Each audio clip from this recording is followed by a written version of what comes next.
Okay, we have a film that we're going to watch that's 9 minutes long.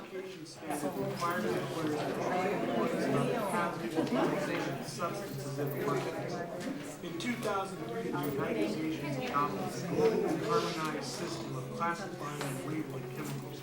Here's a new acronym you'll be hearing a lot more in the future: GHS. The GHS includes criteria for the classification of health, physical, and environmental hazards, as well as specifying what information should be included on labels of hazardous chemicals, as well as safety data sheets. Since 1992, the United Nations has been working to create and enhance a globally harmonized system for the classification and labeling of chemicals that can be used by importers, distributors, and manufacturers worldwide. The United States was an active participant in the development of the GHS and is also a member of the UN bodies established to maintain and coordinate implementation of the system. The Occupational Safety and Health Administration, or OSHA, has mandated changes to the existing hazard communication standard that adopt the globally harmonized system.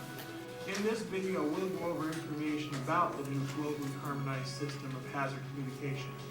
Specific changes to be discussed include new container label formatting, product identifiers, signal words, pictograms, hazard statements, precautionary statements, and safety data sheets.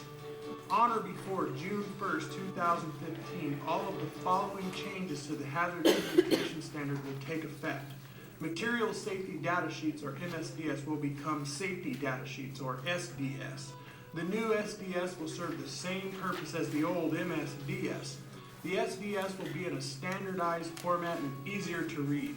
Labels on hazardous chemicals will include pictograms which visually identify the main hazards.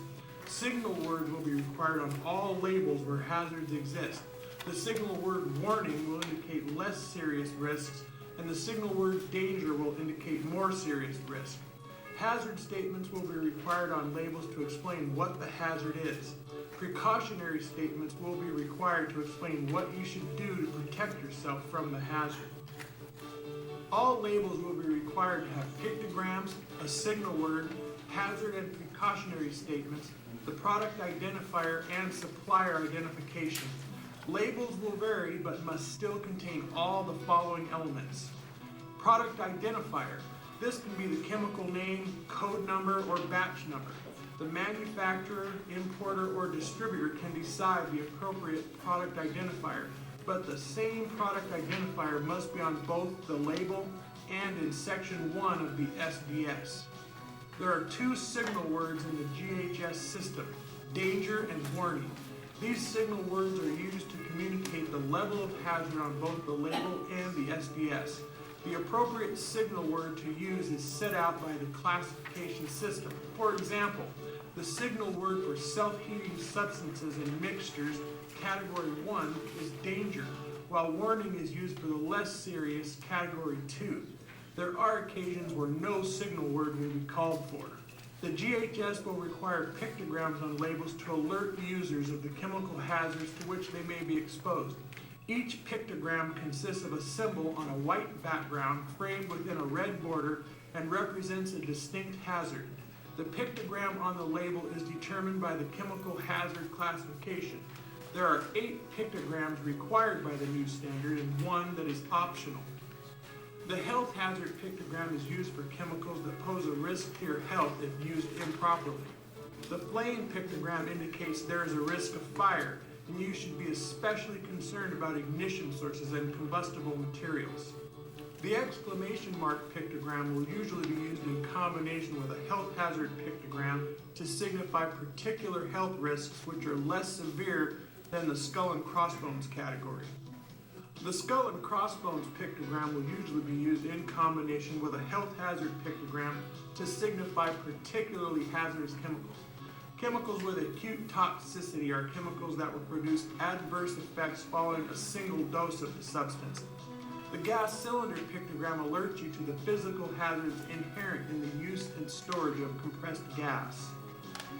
The corrosion pictogram should prompt you to be especially aware of PPE and storage requirements. Chemicals marked with an exploding bomb pictogram pose a significant physical risk and should be treated with extreme caution. Oxidizers are chemicals that produce additional oxygen in an environment which may cause or contribute to the combustion of other materials. These chemicals will be indicated with a flame over circle pictogram. The environment pictogram is a non-mandatory category. I've included it here for your information. Hazard statements are used to describe the nature of the chemical hazards, including where appropriate, the degree of hazard. All of the applicable hazard statements must appear on the label. Hazard statements may be combined where appropriate to reduce redundancies and improve readability. Precautionary statements are defined as a phrase that describes recommended measures that should be taken to minimize or prevent adverse effects from exposure to hazardous chemicals or improper storage or handling. The new GHS standard requires that chemical safety data sheets consist of 16 specific sections. Section 1, identification, includes product identifier, manufacturer or distributor name, address, phone number, emergency phone number, recommended use, and restrictions on use.